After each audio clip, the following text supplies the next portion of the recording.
Okay, hello, back again. Just a couple of little things that I bought for this little ring stretching hobby. It is just a hobby to me. Anyway, right, reamer, little cheap reamer. Again, this is from China. £3.29 with a whole box of bits. Brilliant. Works great. No need to buy an expensive one. As you can see, you stick it on the edge and around you go, and you'll probably see, yeah, you can see the bits coming off. Really lovely, straight away. Look at that, and that's been used a few times now. There you go, on the other edge. As you go one way and then go the other, because I'm left-handed and I seem to mess everything up. You can see the metal when it's coming off there. Look. So, well, it's a treat. You can see in there in the light, you can see it shining. There you go. In another video, I did say that I haven't got the hole punch for making these coin rings yet. So, obviously, it is crucial to get it centre and to drill it centre. Which I don't, you know, I've only done a few, but which I don't get sometimes, you know.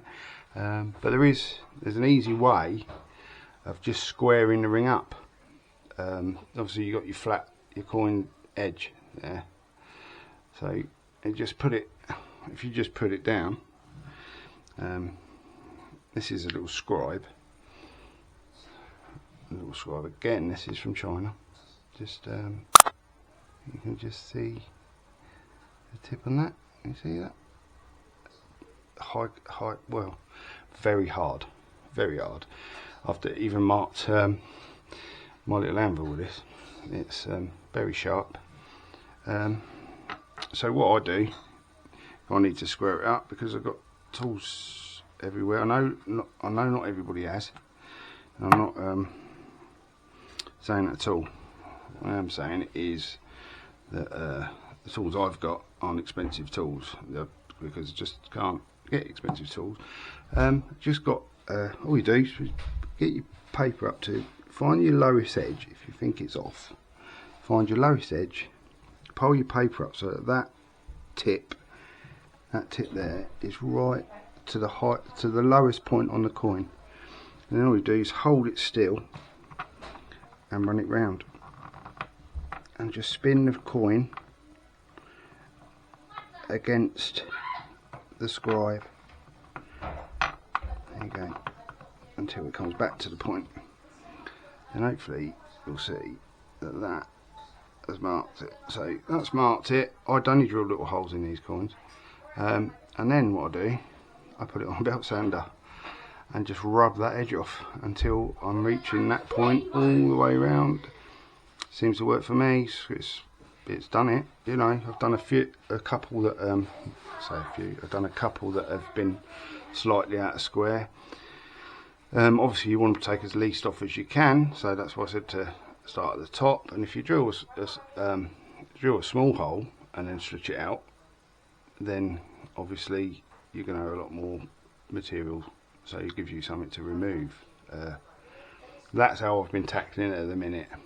I'm hoping that I've got a hole punch set coming, but it's not one of the expensive ones just for coin making, because I do other things. So I like tools that you can use for more than one thing. You know, if you're going to spend good money on something, then it's nice if you've got other hobbies that you're going to be able to utilise these tools for more than one thing. Well, that's my opinion. So there you go. There's two tools that will be handy. This is handy for it, you know, anything really. I want to try a bit of engraving with that, or even just marking out the engraving and then using an engraving tool to maybe elaborate on it.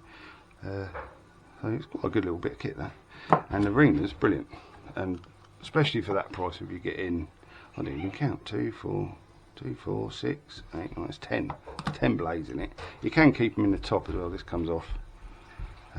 Just spin it round, pop it out, and you can keep them in there if you want, but I prefer to keep them in the packet. And I always know where stuff is, so there's no need for me to fill up that and having it rattling about like a bleeding.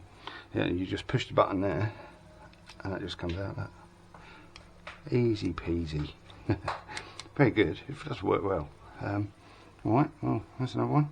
Another one done. Thanks again. Cheers.